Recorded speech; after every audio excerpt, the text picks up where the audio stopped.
Muy bien, bueno. Señor, te doy gracias un día más por poder estar aquí arriba y te pido que tú guíes mis palabras, que tú guíes mi mensaje, Señor, que tú te lleves todo el honor y la gloria. Te doy gracias, Señor, por este día y bendice este tiempo, Señor. Amén. Muy bien, hoy es el Día del Padre, ¿verdad? Pues felicidades, padres. A mí me han regalado 2 colonias. No sé si es un regalo o es una indirecta, pero bueno. Hoy quiero compartir. Sí, Abel Gallinero. Quiero compartir sobre un tema que no está de moda y que últimamente yo creo que no se suele hablar mucho en las iglesias, porque, como alguien dijo, estamos en el tiempo de la gracia, ¿verdad? Y qué bonito es hablar del amor de Dios, de la misericordia de Dios, de todo lo bueno que Dios nos da, que es inmenso, ¿verdad? Pero yo quiero hablar, como digo, sobre un tema que no está de moda y que es el temor de Dios. ¿Verdad que no está de moda eso de hablar del temor de Dios? Porque ¿a quién le gusta hablar de miedo, de temor? A nadie, ¿verdad? Y cuando me planteaba esto, bueno, yo esto es como siempre, cuando me comprometo a compartir la palabra, siempre tengo una idea y luego es como que el Señor me la cambia. Yo quería hablar del pueblo de Dios, de todo lo bonito que es estar en el pueblo de Dios, de formar parte del pueblo de Dios. Y de repente Dios me lleva por otro lado. Y digo, bueno, si tú me llevas por otro lado, pues será porque tú quieres que comparta sobre esto, ¿verdad? Y cuando, como digo, preparaba este tema, pensaba en el temor de Dios. ¿Qué pensáis que es el temor de Dios? Mira, el temor de Dios se puede enfocar de 2 formas diferentes. Como un miedo, un pavor, un terror, o sencillamente como un temor reverencial ante la magnificencia de Dios. Es decir, ese no es un miedo, sino es un respeto de saber que estás ante lo más inmenso, lo más grande, lo más profundo, lo más eterno, lo más de todo, ante el omnipotente, omnisciente y todos esos omnis que hay, ¿no? Y pensaba en el temor visto con miedo, con terror. Para muchos cristianos durante mucho tiempo pensar en Dios era pensar en miedo. Pensar en Dios era pensar en que era un juez justiciero que hicieras lo que hicieras te iba a dar. De hecho, hoy es el día en que pues, la Iglesia Católica, como bien sabéis, sigue teniendo el sacramento de la confesión, donde tú te confiesas y tienes que pagar una penitencia. A través de la palabra vemos que las penitencias esas no son tales como nosotros lo entendemos, ¿verdad? Pero, ¿cómo viene este miedo? ¿Cómo viene este miedo, como digo, este horror a Dios? Os voy a dar una clase ligera de historia, como decía el otro, por el mismo diezmo y la misma ofrenda. Todo empieza con Constantino. Constantino es un emperador romano y los cristianos, desde que Jesús vuelve con el Padre, han sido perseguidos, ¿no? Constantino llega un momento en el año 313, bueno, dice que hay un milagro, que él tiene una batalla y en el puente de Milvio gana y dice que él ha visto una cruz y no sé qué. Y en el 313 decide autorizar a los cristianos a ser legales, vamos a decir, ¿no? A poder compartir el Evangelio, pero junto con todo el resto de las demás religiones. Y de repente los cristianos ya no son perseguidos. De repente ser cristiano ya no es jugarte la vida. Ahí hay otras connotaciones políticas. Los cristianos habían pasado de ser una minoría muy minoritaria a ser una gran mayoría. Hablan de hasta 10 millones. Y Constantino, que no es tonto, dice, aquí tengo un chollo. Si empiezo a ganarme a estos, de alguna manera me empiezo a ganar al pueblo. Luego llegará Teodosio con uno de sus edictos, el edicto de Tesalónica, que lo que hace es ya rematar la faena. Dice que ahora el cristianismo es lo único que vale. Todo lo demás es perseguido. Y se da la vuelta a la tortilla y se pasa de ser perseguidos a ser perseguidores. ¿Qué pasa? Pues que los cristianos, que normalmente era gente que se convertía de corazón, que sabían sus riesgos, que sabían que podían ser torturados, que podían ser martirizados, que podían ser echados en el circo con las fieras, de repente pasan a ser los que están, vamos a decir, en la poltrona.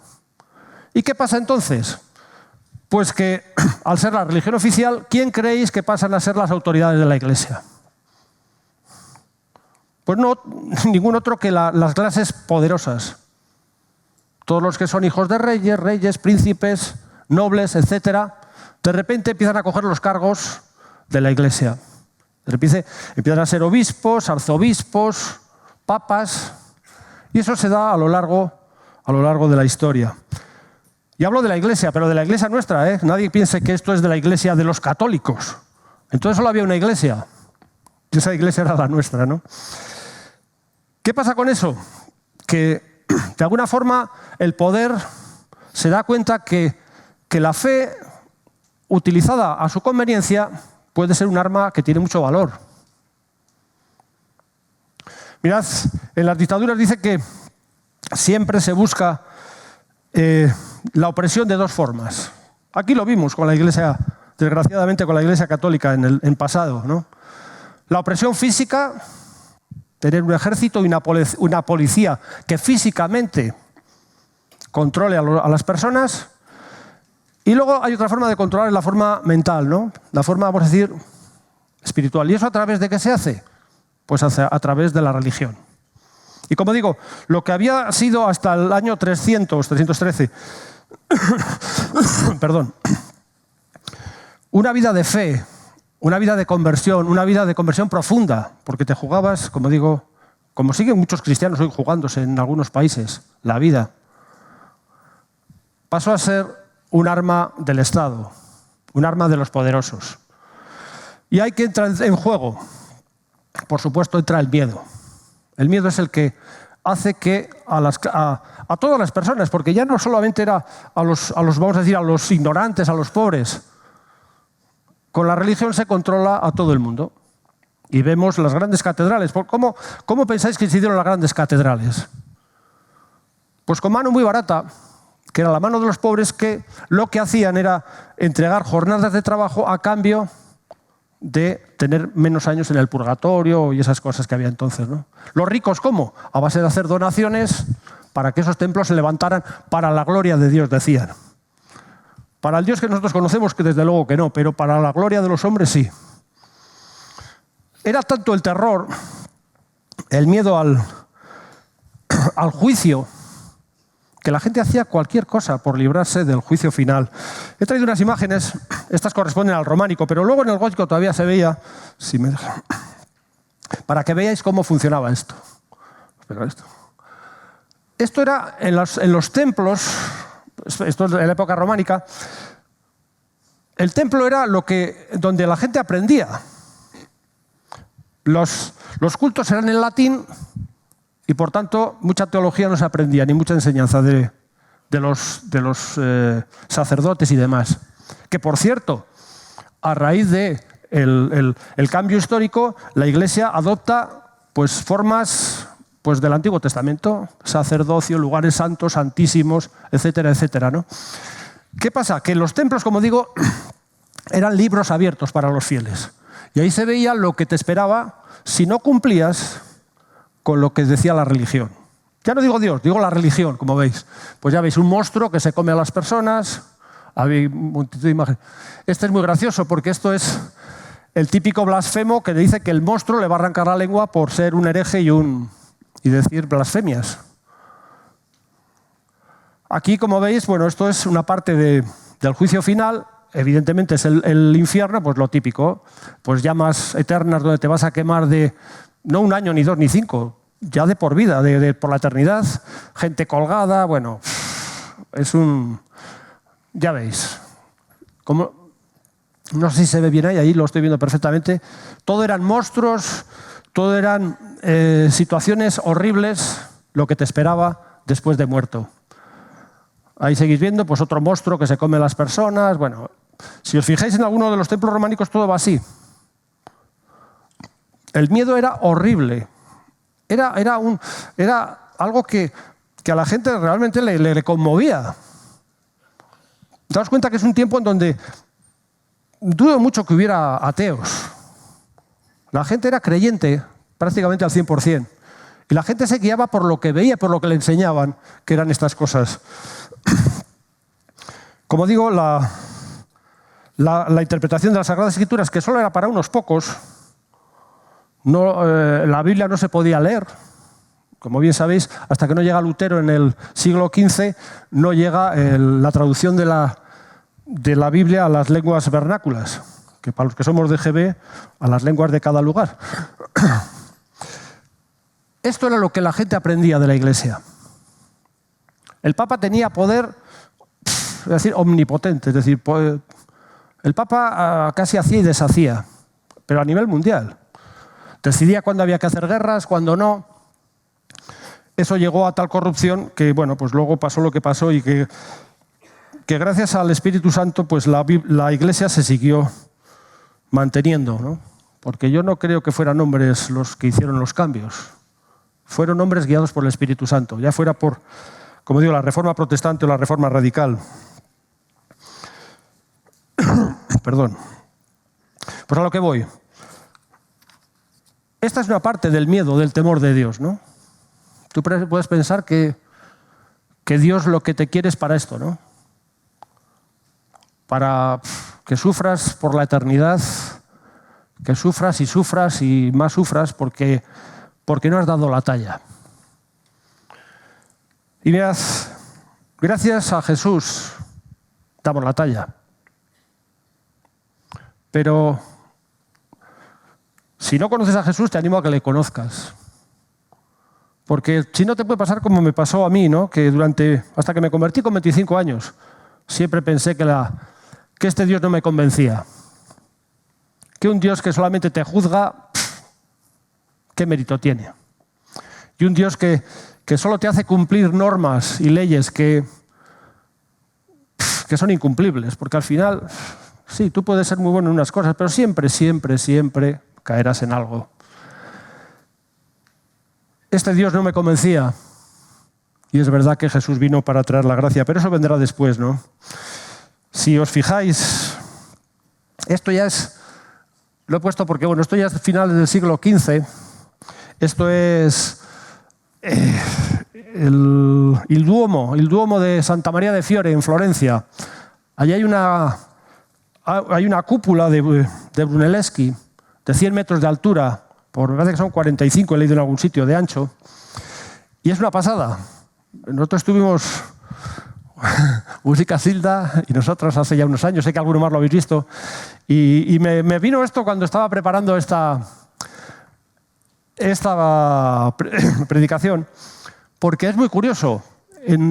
Esto ya es finales ya es casi un poquito a lo anterior, ya cuando acaba ya el gótico, ¿no? Y si ves, la cúpula es una cúpula enorme que puedes subir arriba. Arriba están los 24 ancianos, arriba del todo, ¿no? Lo más arriba. Luego van bajando al coro de ángeles. Luego ya van los santos, y esto llega al final. Esto es lo que, curiosamente, cuando tú paseas por aquí, por estas balustradas, es lo primero que ves. O sea, que el infierno es como que te lo han puesto así más al morro, ¿no? Para que veas la que te espera. Por si acaso, si ves mal, que por lo menos lo que veas bien sea lo de abajo. Y bueno, ya veis que son todos monstruos, gente. Y una cosa que llama la atención es que, si os fijáis, siempre en el infierno van todos desnudos y en el cielo van todos vestidos. Se ve que a Dios no le gustan las playas nudistas. Así que ya sabéis, no os despelotéis mucho, que no le gusta a Dios. Pero es curioso, sí, me llamó la atención eso, ¿no?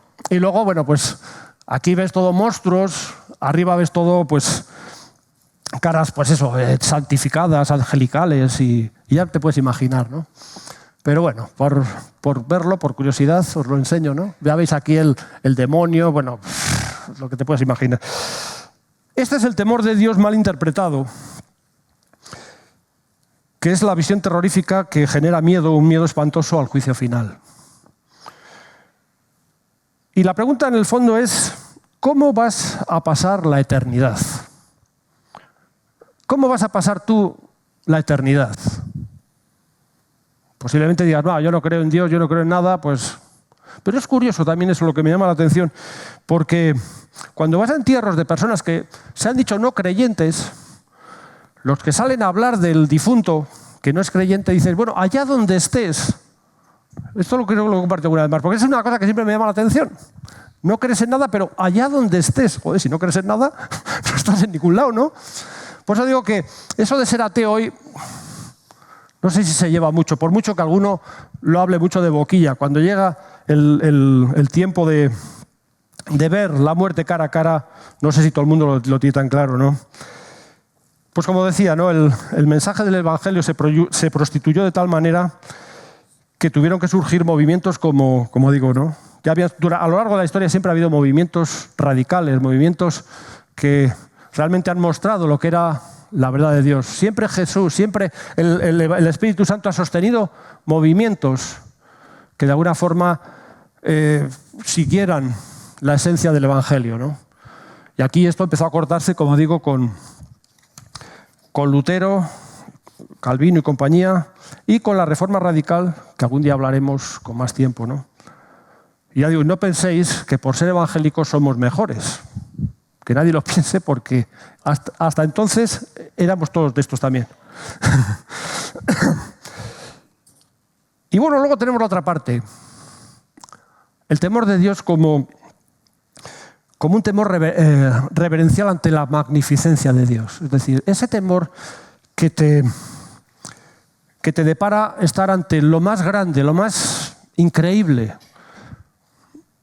Y es que yo a veces no me lo puedo imaginar, ¿no? Cómo puede ser este Dios tan grande que, como dice la palabra, se ha fijado en un hombre. ¿Qué es el hombre? Para que le tengas en cuenta, ¿no? Dice la palabra. Este Dios tan inmenso que ha sido capaz de enviar a su Hijo unigénito para que tú y yo podamos estar aquí hoy disfrutando de una vida libre de pecado. Me voy a ceñir. El temor de Dios es curioso porque cuando te pones a indagar un poco en la palabra, Jesús no habló del temor de Dios. Jesús siempre habla del Dios amoroso, del Dios misericordioso, pero ojo, Jesús no lo ignora, ¿eh? Y luego os lo contaré por qué. He cogido el libro de Proverbios porque podríamos coger, ya digo, todo el Testamento está regado de versículos que hablan del temor de Dios, ¿no? Pero cojo Proverbios porque es un libro sapiencial, es decir, es un libro que nos da sabiduría. Y es curioso cómo empieza Proverbios 1:7. Heliodoro, el principio de la sabiduría, el temor del Señor. El principio de la sabiduría es el temor del Señor. Y esto me hace pensar, ¿no? ¿Tú qué quieres ser? ¿Sabio o un triunfador en la vida? ¿O triunfadora? ¿Tú quieres ser sabio o quieres ser alguien que te aclamen y te... Mirad, a veces sabiduría e inteligencia se confunden, pero no tienen nada que ver. A veces es más sabio un pastor que está ahí en el páramo con las ovejas que un señor científico de la NASA. Y diréis, que no, ¿cómo va a ser eso, verdad? Pues no. Y te digo por qué. Mira, según la Real Academia Española de la Lengua, dice que sabio es una persona que sabe moverse por la vida con prudencia, buen juicio y madurez en sus decisiones. Como veis, no tiene nada que ver, no habla de inteligencia, ¿verdad que no? Una persona que sabe moverse por la vida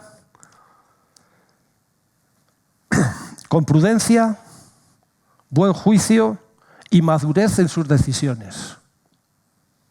Eso es una persona sabia.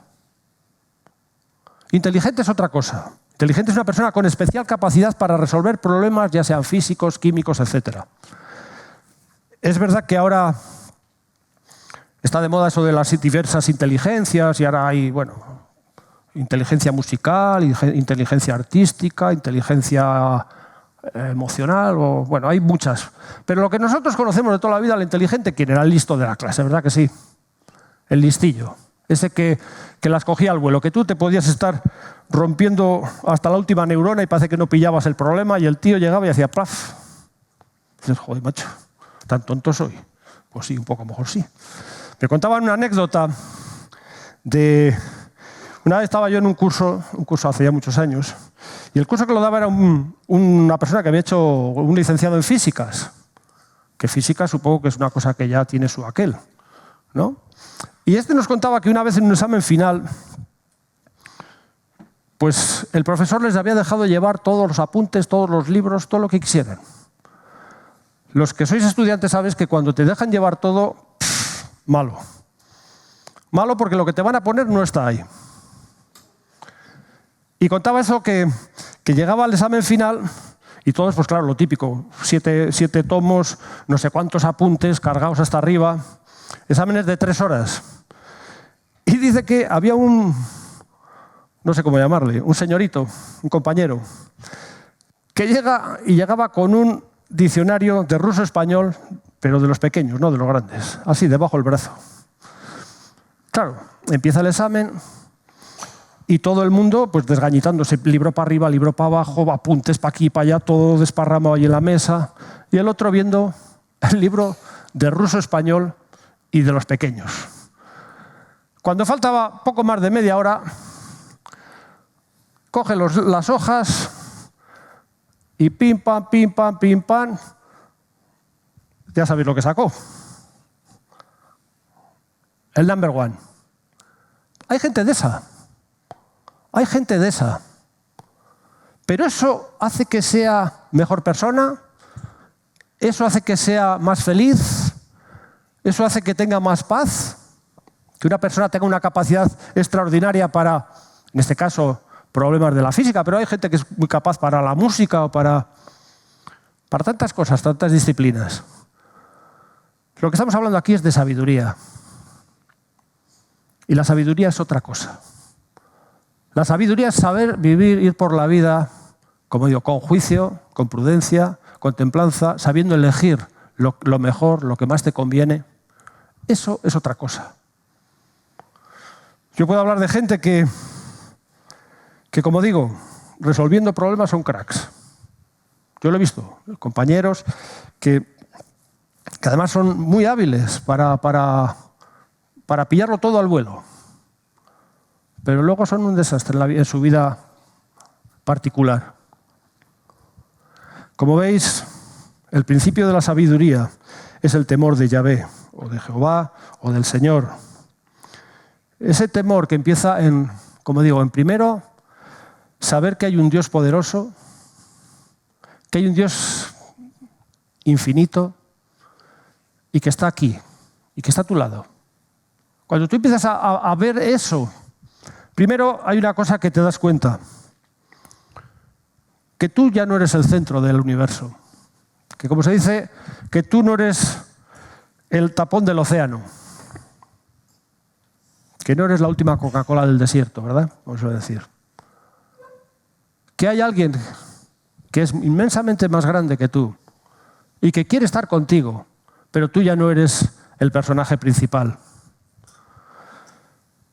Sigue diciendo en Proverbios 10:27, el temor del Señor aumentará los días. Te aumentará los días. Dices, ostras, aquí venga a hacer ahora dietas, venga a cuidar la alimentación, el deporte, el ejercicio. Y dice que el temor del Señor te aumentará los días. ¿Cómo se puede interpretar esto? Ahora que está tan de moda, como digo, pues el cuidarse y todo eso, ¿no? Como digo, lo que comes, lo que bebes, lo que andas, ahora te cuentan los pasos, estos cacharritos, ahora que te cuentan, yo creo, te miden hasta el alma, esto es increíble. ¿Por qué dice que aumentará los días? Pues yo la única forma que lo tengo que interpretar es eso, ¿no? Que la sabiduría te hará el... Perdón, voy a beber un poquito de agua.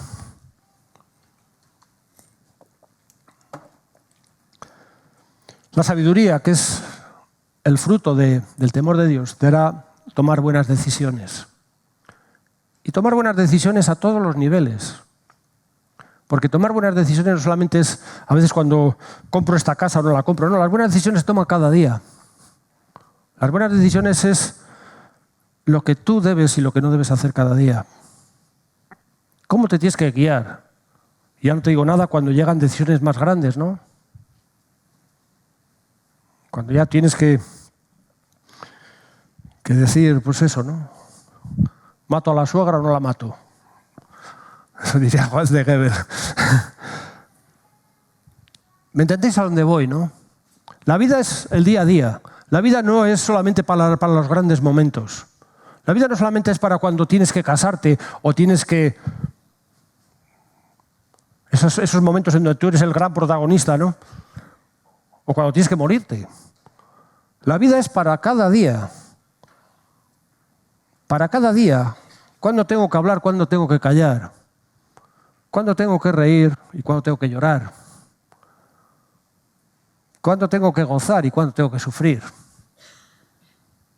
Eso es lo que hace que aumenten nuestros días. No los días físicos, porque los días físicos nadie sabemos lo que vamos a estar aquí. ¿Alguien sabe cuánto se va a morir? ¿Alguien sabe si va a vivir 30 años más o 3 días más? Nadie lo sabemos, porque eso no está en nuestras manos. Pero las elecciones que hacemos cada día, eso sí que está en nuestras manos. Y cuando tú sientes la presencia de Dios a tu lado, a lo mejor no haces muchas cosas que no debes.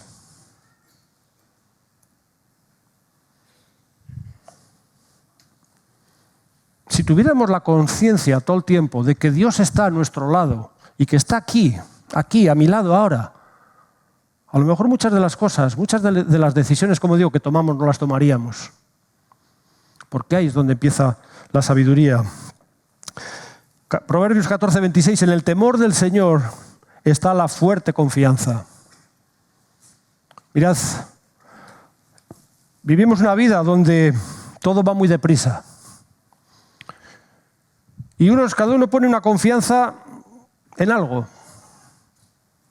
Unos la ponen en la lotería, otros las ponen en ser famosos, otros la ponen en un trabajo estable de funcionario. Cada uno pone su confianza en algo, en la cuenta de ahorros, en la salud, pensando que tienes una salud de hierro. Hay tantas cosas que ponemos la confianza que no merecen ser, donde no merecen ser puestas. Pero te dice Proverbios aquí, el temor del Señor está la fuerte confianza. Es decir, cuando yo tengo a Dios a mi lado, sé que puede venir lo que tenga que venir, que saldré vencedor.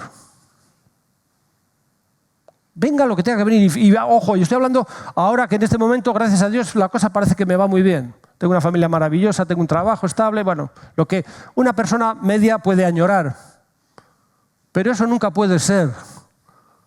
Y tengo una familia aquí preciosa también, ¿cómo no? Eso nunca puede ser mi fuente de confianza. ¿Por qué muchas iglesias han ido al garete? Porque la fuente de confianza era el pastor. Y el pastor es un hombre. El pastor es un hombre con sus debilidades y con sus fortalezas, pero al fin de cuentas es un hombre.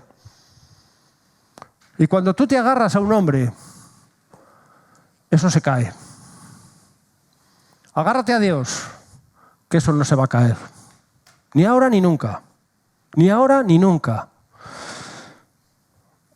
Proverbios 14:27. El temor del Señor es manantial de vida para apartarse de los lazos de la muerte. Vuelvo otra vez a lo mismo, ¿no? Cuando tú tomas decisiones buenas en la vida, eso repercute. Repercute a nivel de sanidad, pero ya no solo física, sino también mental. Repercute a nivel de relaciones, repercute a nivel de todos los ámbitos de la vida. Proverbios 15:33. El temor del Señor es enseñanza de sabiduría. Evidentemente. No voy a hacer más ahínco. Proverbios 19:23. El temor del Señor es para vida, y con él vivirá lleno de reposo el hombre. El temor del Señor es para vida. No es para miedo. No es para vivir horrorizado, no es para vivir todo el día angustiado, es para vida. Lo que te está diciendo aquí el Señor es que estate conmigo y vas a tener vida, y vida en abundancia. Amén. A ver, otro amén. Eso está mejor. Para tener vida y vida en abundancia, las cosas de Dios no son cosas etéreas para venir aquí un domingo. Las cosas de Dios son para vivir el cada día. Y para vivir en abundancia, porque cuando tú tienes la convicción y la fe y la seguridad de que tu vida está en buenas manos, tú vas por la vida de otra manera. Tú no vas ya con miedo, con temor. Vas seguro de que quien va contigo es el que todo lo puede.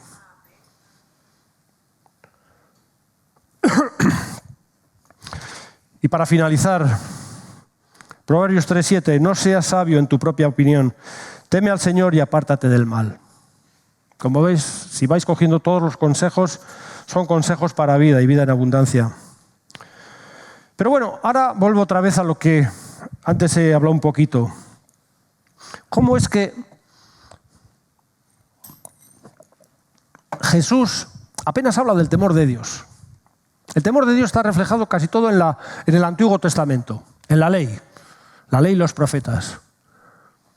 ¿Por qué pensáis que Jesús vino y dijo, no, eso ya no vale? ¿Pensáis que dijo, bueno, ¿para qué vais a temer al Padre si el Padre es un Padre bueno, ¿verdad? Al que hay que llamar Abba, que es papá, papaíto, con cariño, como alguien cercano, muy cercano. Pues no nos confundamos.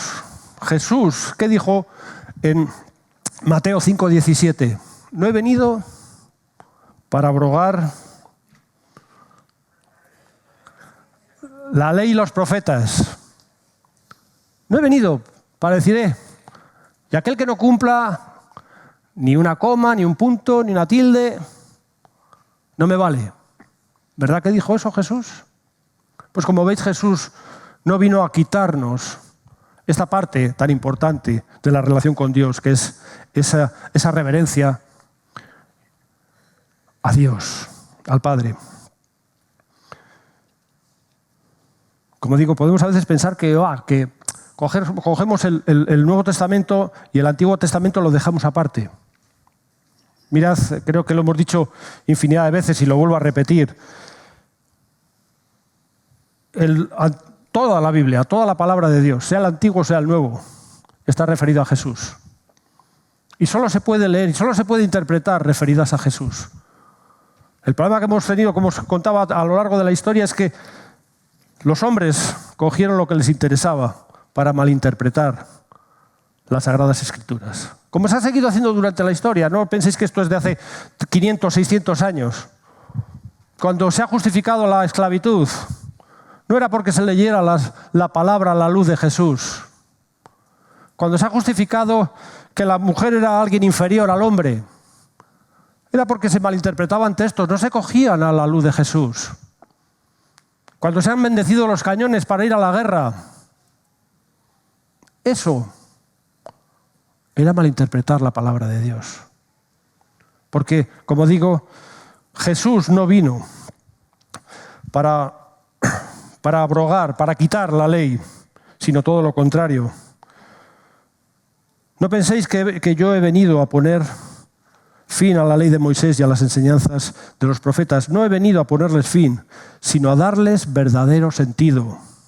A darle verdadero sentido. Jesús es el que nos da el sentido al temor de Dios. Y sigue diciendo, porque os aseguro que mientras exista en el cielo y la tierra no se le quitará a la ley ni un punto ni una coma hasta que suceda lo que tenga que suceder. Es curioso, ¿verdad? Este versículo tan claro de Jesús. No he venido, sino a que sepáis cómo interpretar esto. Cómo hay que interpretar la ley, cómo hay que interpretar el temor de Dios. No ya con miedo, no con horror, sino con reverencia. Con respeto, sabiendo que Dios es un Dios maravilloso, pero que es un Dios infinito y eterno. Cuando pensaba en el temor de Dios, ¿cómo compatibilizamos el temor y la gracia? Dices, joder, parece como que, ¿cómo es eso, verdad? ¿Cómo puedes, por un lado, Tener esa reverencia, ese respeto a un Dios inmenso. Y por otro lado, la gracia que nos habla de un Dios Padre y un Dios que nos ama por encima de todas las cosas y un Dios que te perdona por encima de todas las cosas, ¿no? Y mirad, me venía esta metáfora, le va a gustar a Eduardo. Tú tienes un cochazo, un Bugatti Celeron, que me han dicho que debe ser de los buenos, ese que vale 1 millón de pesetas, o de euros, por lo no sé, bueno, una barbaridad. Tú tienes un coche de esos que viene con todo, claro, imagínate, has pagado toda esa pasta, pues supongo que vendrá con el mejor GPS, el mejor sistema de aire acondicionado, la mejor adaptación cómoda para que vayas. Pero tienes un problema, que no tiene ruedas. ¿Y de qué te sirve un coche que no tiene ruedas? Para tenerlo en el patio de casa y meterte ahí dentro y arrancar el motor y hacer ron, ron. Pero la función principal de un coche, ¿qué es? Que te lleve de un sitio a otro, ¿verdad? Pues mirad, me venía esta imagen, ¿no? Que el temor de Dios son las ruedas del coche. Es el bastidor del coche. La gracia no puede ir nunca sin el temor de Dios. La gracia y el temor de Dios van unidos. Como digo, el temor de Dios es algo tan sencillo como las ruedas y lo que es el bastidor, donde se monta todo lo demás. Que si me apuras es a lo mejor, no es lo que más llama la atención, ¿verdad que no? Lo que llama la atención es, pues eso, que si tiene un motor súper potente, que si, yo qué sé, 1000 historias electrónicas de esas que te abren las puertas, se las cierran, que no sé qué. Pues mirad, como digo, tú puedes tener un buen coche, pero si no tienes ruedas, ¿de qué te sirve? Tú puedes pensar que tienes la gracia de Dios, pero si el temor de Dios no va acompañado, es una gracia vana, es una gracia vacía. Y mirad, a veces tenemos un Dios de chirigota. Pensamos que a Dios le podemos meter en el bolsillo y llevarle así, como el que lleva, pues no sé, un ídolo, yo qué sé, ¿no? Y pensamos que podemos hacer lo que nos dé la gana, cuando nos dé la gana y como nos dé la gana. Porque total, como Dios nos va a perdonar, como tenemos un Dios que es tan amoroso. Pero mira, como digo, temor de Dios sin gracia no vale. No vale porque todo te hace religioso. Si solo crees en el temor de Dios como el Dios juez, te hace religioso. Pero es que gracia sin temor de Dios tampoco vale para nada. Te estás engañando. Yo me sorprende a estas personas que dicen, no, yo creo en Dios, pero luego llevo una vida a mi bola. Hago lo que me da la gana, vivo con mi pareja sin tener un orden, fama, bebo, hago lo que quiero, pero no. Yo creo en Dios. No te engañes. La palabra dice que hasta los diablos creen en Dios, ¿verdad? Y tiemblan. Creer en Dios es guiarte por lo que Dios te enseña. Y eso empieza, como digo, por el temor de Dios, porque la salvación y la gracia, nos enseña Jesús, van juntas. Solo la gracia puede funcionar cuando tú tienes esa reverencia hacia Dios. Y ya voy a ir acabando. Para acabar, el temor de Dios, como decía, sin gracia es miedo.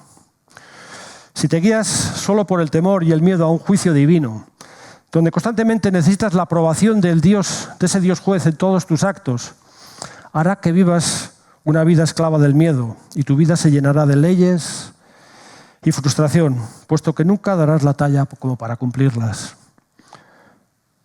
Si por el contrario el temor de Dios es reverencia, respeto hacia este Dios magnífico que tenemos, dice el Salmo 73, 28, con esto ya acabo, en cuanto a mí, el acercarme a Dios es el bien. Acércate a Dios desde el respeto y la reverencia, como digo, de saber que estás ante el Eterno, el Altísimo, aquel que para el que no hay adjetivos que expresen todo cuanto es. Y caminar con Él en seriedad y esperanza hará que puedas disfrutar de una vida que merece la pena ser vivida, una vida plena y abundante, en definitiva, una vida especial. Pues que el Señor os bendiga. Era todo lo que os quería compartir.